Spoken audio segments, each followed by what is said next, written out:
Hey, it's the Darnell Sanford show. I see you play a PLAYA CONVERSATIon. I checked out your page.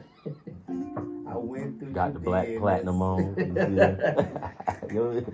Yes, We sir. see you brammed out. Yeah. I was like, yeah, that's my kind of guy. Player vibe. Remind me of my uncles. Yeah. You know what I mean? Yeah. But tell me, you know what I'm saying? Tell me about your roots and where you stem from. And I mean, man, we from Macon, Georgia. my son is from Macon as well. Yeah, Macon, Georgia, man. We in Macon, man, you gotta either do it or not do it. Or You know what I'm gang saying? bang with it. Yeah, you got. I mean, I crossed a lot of points where I thought that's what I wanted to do and going down the wrong trail. But again, it goes back to my father. You know, taught me how to work. You know, my dad had a construction company for 25 years. So you good with your hands? Oh man, I run excavators, dump truck. That's how I own a couple dump trucks. But can you fight though? Oh man, I mean, you can Hey, go, free if construction. y'all did y'all research, Lifting y'all them see- heavy ass bricks all day. Them hard ass hands with them calluses when they slap your ass. Hey man, I was always a small dude though, you know. Well, I was cut your always a face. little dude, you know. But Me too. I made sure me and my guys got home. You know what I mean? Every day. Every day. You know, it's crazy, man. 'Cause when you said that, we fought the same crew, man, every Friday for 4 years.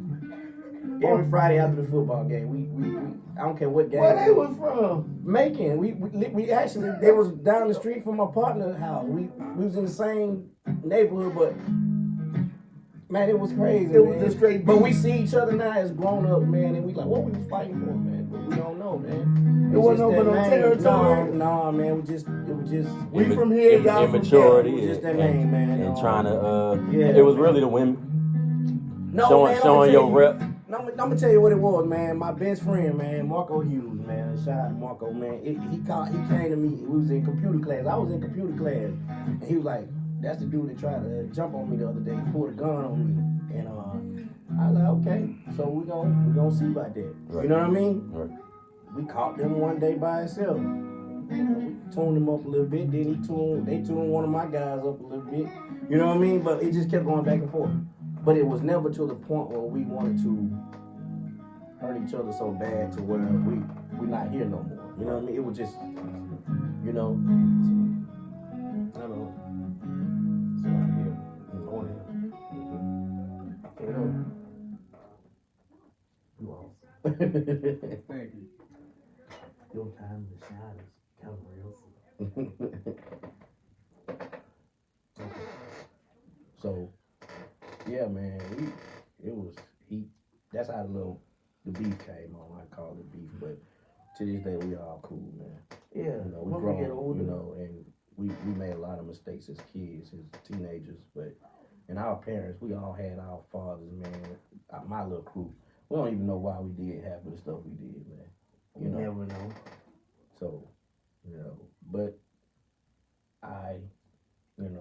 my nephew, I kind of wanted him not to go down that route, and we were blessed that he's not I would call the average teenager that I used to sneak out the window. His grandmother tell him all You the time. too? Yeah, his grandmother tell him all the time, yo, uncle used to sneak out every night, and so he's not the average teenager that I was as far as I needed to be seen. Right. I needed to do this. I want to be the center of attraction. Yeah. What was the transition that made you feel like you was becoming a man that made you want to go to more of a positive direction? Trouble. You know, being in trouble. My grandmother that passed away, I remember her saying, I kind of figured I disappointed them one time, you know, and it hit me. You know? Right. So I was, locked up for us, just getting in trouble, just dumb stuff, man. You know what I mean? But the one time my mom and grandmother didn't come pick me up from They jail, let you see. my dad came. The person that would never come, he came because he used to always be like, "Nah, you gonna see that you gonna stop doing unnecessary stuff." That's real. So when he came and got me, it was a reality check. I didn't have mama or grandmama, you know what I mean? So He was like, look, your mom is mad at you. What you gonna do? And that day, I was in college. What you gonna Gordon College. I went to Atlanta Metro. I went to Gordon. And that day, he's like, what you gonna do? I said, I'm gonna work with you. And I ain't look back, man. When it comes to being an entrepreneur, I just kind of like followed his footsteps. So you can't say you the path. Yeah, because I was going down the wrong path. I wanted the fast life. I wanted the quick buck. The only one. You know what I mean? And The only one. you know, I ain't ashamed to say I was doing it. I You ain't know, either. So, but with him asking me that day driving home, he never asked me that. He was like, "What you gonna do, man?" So, on that note, tell me like the moves you're making now on your personal note of what you're doing. I have a couple of dump trucks. I had a 18 wheeler company, but you know, Mad Carriers LLC still rolled over to the dump truck company. And the dump truck came about through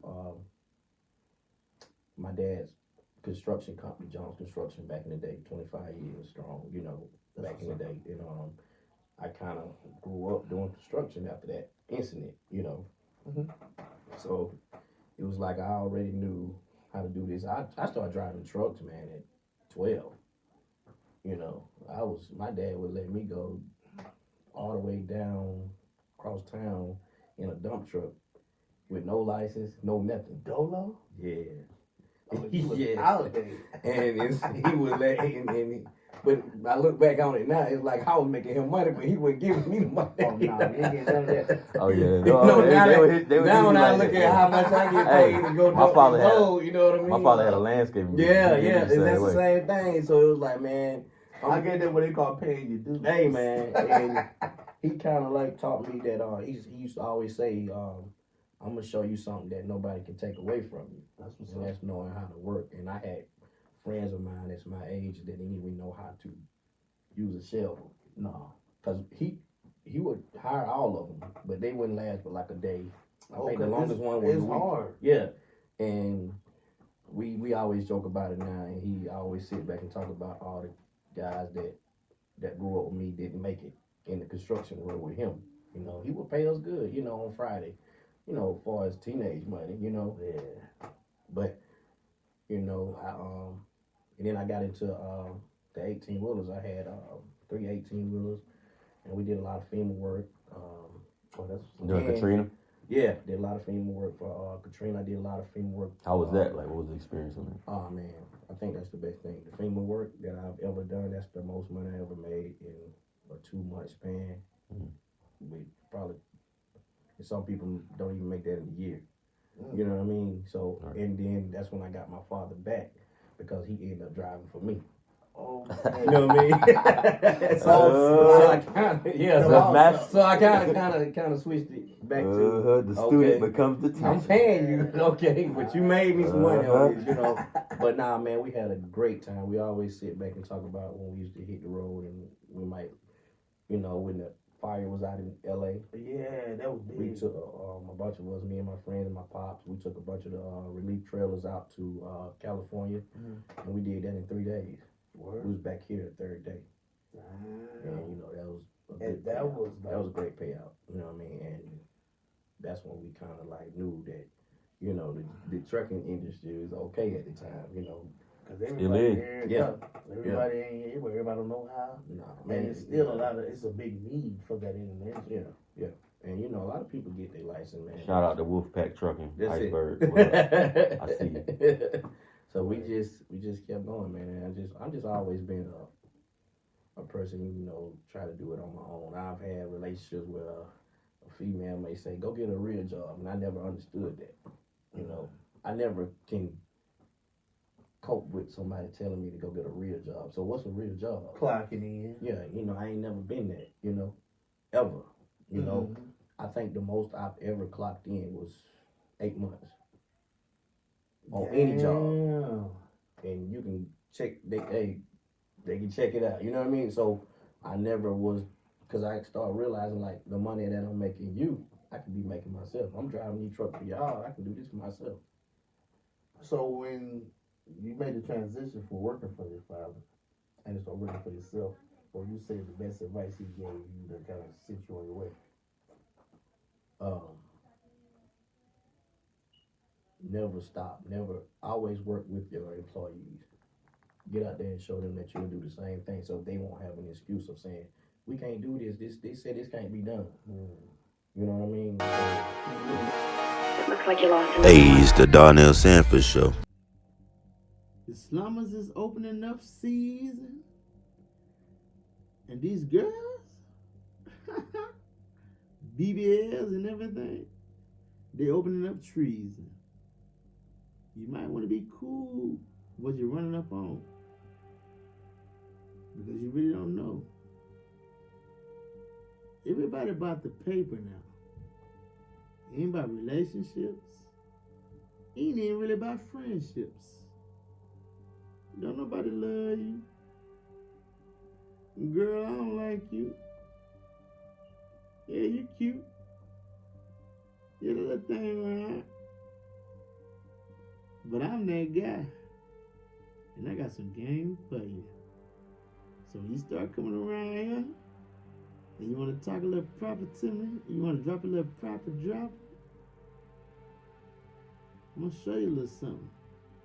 Because it's scamming season. No, bro.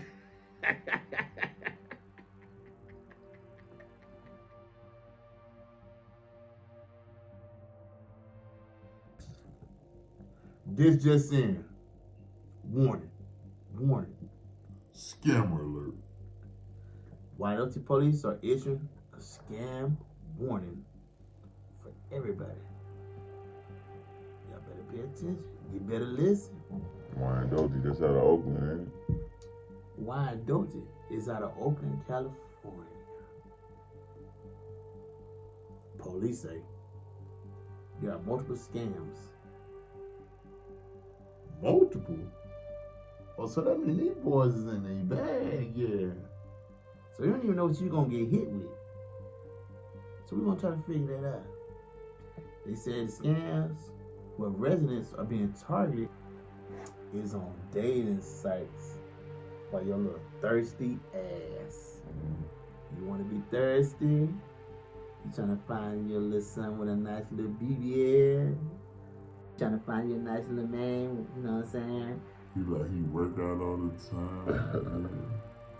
You gonna like that. Until you meet him. And then when you meet him, they say the scammers usually fine as hell. Temptress, ready to tempt you. Uh-huh. So while you over there, getting your ass catfish, they got something for you. The scam is, I shouldn't even tell you, because you should know better. They already saying, once y'all get a little close, y'all get to know each other a little bit, y'all start talking, get a little close, you know you're going to want to send me a little nude photo. You're going to send her a little nude photo. She's going to send you a little nude photo. But she might send hers first. That might even be the real shit. And then you sending yours back. When you start sending yours back, she gonna hold your information. And then what she gonna do? She gonna hit you back a little later. And start to blackmail your ass. And ask you, where the dollars at? Where the dollars at? Where the dollars at? Where the dollars at? Yeah, And now look at you, looking crazy in the face.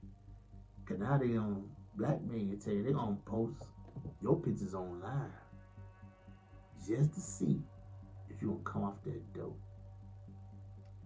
So for scammers, this is one. And for those who don't want to be scammed, this is another one. I'm Darnell Sanford.